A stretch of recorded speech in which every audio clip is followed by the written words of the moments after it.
Bonjour à tous, très heureuse de vous retrouver pour un nouveau journal sur 8 Mont-Blanc. Nous sommes le vendredi 19 juillet 2019 et voici les titres. Il est né en 1909. Le train du Montanvert fête cette année ses 110 ans. Depuis plus d'un siècle, il gravit les pentes menant à la célèbre mer de glace. Un week-end de fête a commencé ce vendredi pour célébrer cet anniversaire. Emmanuel Jaude était sur place. 2 titres olympiques, 10 titres mondiaux. Teddy Riner fait rêver petits et grands judokas français. Son académie a fait escale à la Plagne cette semaine. 150 jeunes sont venus de toute la France pour suivre l'entraînement avec cette pointure du judo. Avant de développer ces titres, les 19 bisons qui s'étaient échappés mercredi matin de leur enclos à Megève ont été abattus. Le troupeau s'était évadé du domaine de la Sasse. Les tentatives de rabattage vers leur enclos n'ont pas fonctionné. La préfecture de Haute-Savoie a donc décidé de les abattre au petit matin pour éviter toute mauvaise rencontre avec ces animaux pouvant peser entre 300 et 600 kilos. Dans l'actualité également, le département de l'Ain rappelle son opposition à la fusion des 2 communes de Seyssel. Les 2 villages séparés par le Rhône souhaitent fusionner depuis plusieurs années, mais ce rapprochement ne peut se faire qu'avec l'accord des conseils départementaux. Si l'Ain s'oppose à ce projet, la Haute-Savoie y est favorable. 2 députés haut-savoyards ont ainsi déposé un amendement il y a quelques jours pour rattacher le territoire de Seyssel dans l'Ain au département de la Haute-Savoie. Un amendement rejeté par Sébastien Lecornu, le ministre chargé des collectivités territoriales. Je vous propose d'écouter Virginie Duby-Muller, députée de la Haute-Savoie, au micro de Sébastien Germain. C'est un amendement qui était totalement transparent puisque je l'avais déposé et en commission et en hémicycle. Après, chaque député est libre d'agir et de faire des amendements. C'est d'ailleurs une de nos missions principales. Après, je comprends les réticences du département de l'Ain, mais moi je regrette que l'on ne puisse pas accompagner la volonté de 2 collectivités. Elles ont délibéré à l'unanimité par 2 fois. Les maires auraient souhaité que cette disposition puisse entrer en vigueur pour les élections municipales de mars 2020. Et là, il y avait vraiment une opportunité législative qui s'y prêtait. C'est la raison pour laquelle j'ai exercé ma mission de député. On débattra une nouvelle fois du sujet lors de l'examen du texte engagement et proximité qui sera donc défendu par le ministre Sébastien Lecornu, sachant qu'il a pris quand même un engagement officiel devant l'ensemble des députés, qu'il est bien conscient de la difficulté et en même temps de la volonté des 2 collectivités de fusionner. Et donc, moi, j'ai bon espoir que nous aboutissions dans le cadre de ce futur texte. J'espère qu'il y aura un climat apaisé avec nos collègues de l'Ain. Il transporte chaque année près de 800 000 voyageurs. Le fameux train rouge à crémaillère du Montanvert fête ce week-end ses 110 ans. Depuis plus d'un siècle, il relie chaque jour le centre de Chamonix à la mer de glace à plus de 1900 mètres d'altitude. Embarquement immédiat avec Emmanuel Jaude. Voilà aujourd'hui 110 ans que le train à crémaillère du Montanvert achemine touristes et alpinistes jusqu'aux abords de la mer de glace. Plus d'un siècle d'histoire et autant de chapitres qui étaient aujourd'hui à l'honneur lors de cette célébration. Il y avait des visionnaires qui ont développé ce site, d'autres sites qu'on a la chance d'exploiter. Ces gens-là, ils ont calé un niveau très très haut parce qu'ils ont entrepris des choses d'une technicité inouïe. On ne revendique pas de pouvoir faire la même chose, mais on va essayer d'écrire l'histoire au moins des 50 ans à venir. C'est un challenge, mais c'est passionnant. C'est passionnant parce que du coup, ça nous permet de nous entourer de gens avec des compétences différentes. On fait travailler en équipe, ça c'est quand même très agréable. Et il y a des idées extraordinaires qui en ressortent, quoi. Après les phases de construction, d'électrification et plus récemment d'exploitation 4 saisons, le train et les gares du Montanvert se tournent aujourd'hui vers l'avenir. Un sacré challenge pour les équipes en place qui devront conjuguer leurs projets avec l'explosion du tourisme en montagne et le réchauffement climatique. On est tous ensemble groupés sur un objectif qui est de dire qu'il faut qu'on invente le Montanvert de demain. Le Montanvert de demain, il sera évidemment en expliquant ce que devient le paysage et ce que devient la mer de glace. Ça, c'est important pour que les gens comprennent le phénomène auquel on est confronté. Et puis, il faut qu'on sorte de là positivement.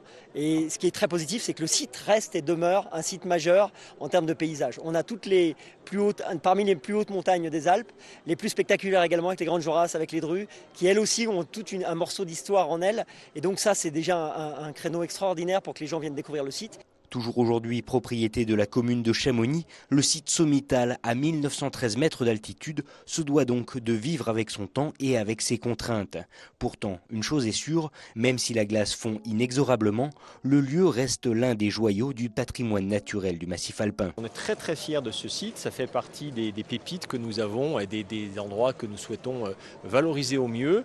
Alors, sans développement quantitatif, on est vraiment sur du qualitatif, là aussi, sur une amélioration de ce qui peut être fait et le mettre au service des gens de la vallée, de la Haute-Savoie, mais aussi, je crois, c'est un patrimoine, un élément du patrimoine mondial qui est là sous nos yeux. Donc, traitons-le avec considération, respect, humilité, mais aussi détermination pour le garder en qualité.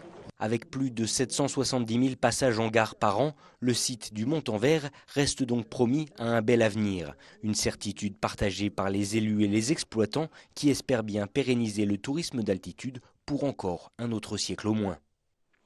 Et du train du Montanvert, nous passons au rail de la SNCF. Attention, si vous devez prendre le train ce week-end, le trafic des TER sera perturbé ce samedi dans nos départements en raison d'un mouvement de grève.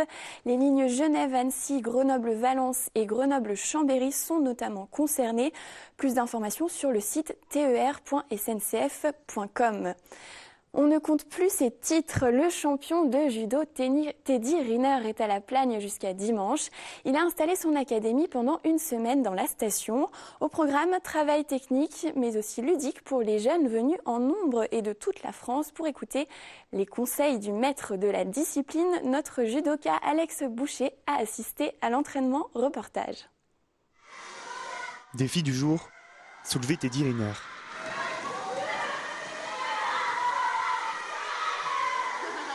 Dans la salle omnisport de la Plagne, des centaines de jeunes judokas ont pu s'entraîner aux côtés du double champion olympique et décuple champion du monde à l'occasion de la 5e édition de l'Académie Teddy Riner. Une semaine de stage chaque année dans un lieu différent. Voilà le principe de son académie. On est d'accord, j'ai été un petit peu impressionné parce que quand même, un plus de 100 kilos pour pas dire le poids, ils l'ont levé comme si c'était une petite crêpe.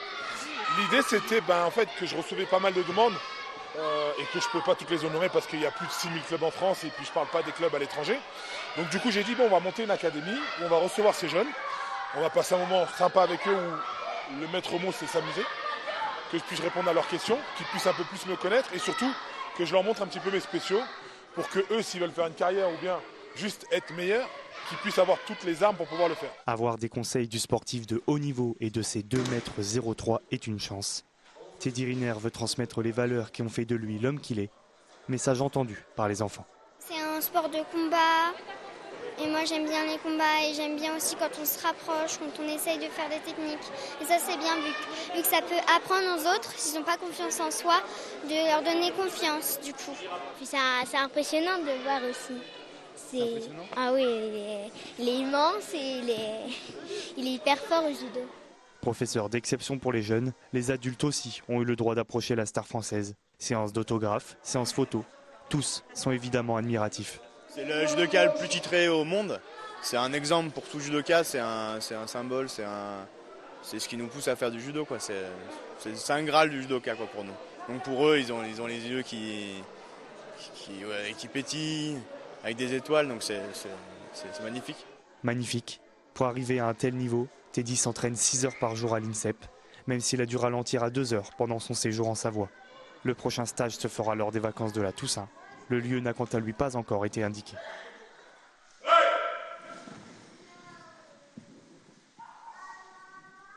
Avant de refermer ce journal, toutes les équipes de 8 Mont-Blanc vous disent merci.